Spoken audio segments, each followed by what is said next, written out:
As time went on, I viewed this man as a brother. I viewed him as close as a friend of anybody that maybe you grew up with. But things changed when Tyler Matoine's father died in December. Then friend Robert Polashevik wasn't invited to the funeral, something he seemed to take personal. On that call, I vocalized that I no longer wanted to continue this friendship. I didn't want to view each other as brothers.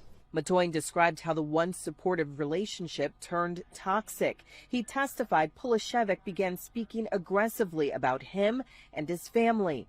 The reaction was, "Oh, you're a little, you're a coward, you're this," and all these obscenities. The two continued to work the graveyard shift together at Corewell Health.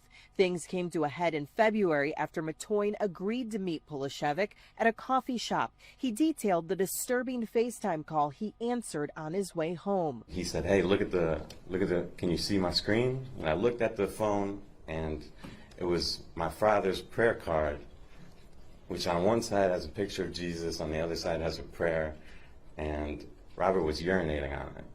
And he was urinating on it, and then he threw it in the toilet, and then I saw it flush. That was the final straw for Matoine, and on March 20th, after clocking out of his shift, he noticed a car parked right next to his. It was Polashevik's. I'm in the driver's side of my car. The door is still open.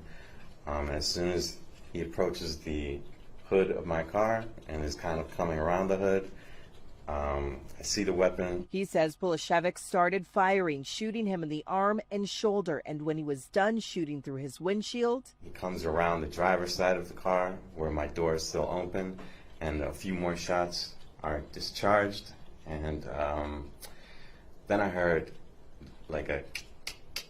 When Polashevik walked off, he ran into the hospital where he alerted his colleagues to the shooter, identifying the gunman via text to his mom. He was concerned for her safety, too. I immediately asked the present security or officers that if they could just make sure my mom was okay. Polashevik's defense attorney asking the judge to reduce his $500,000 cash bond in half.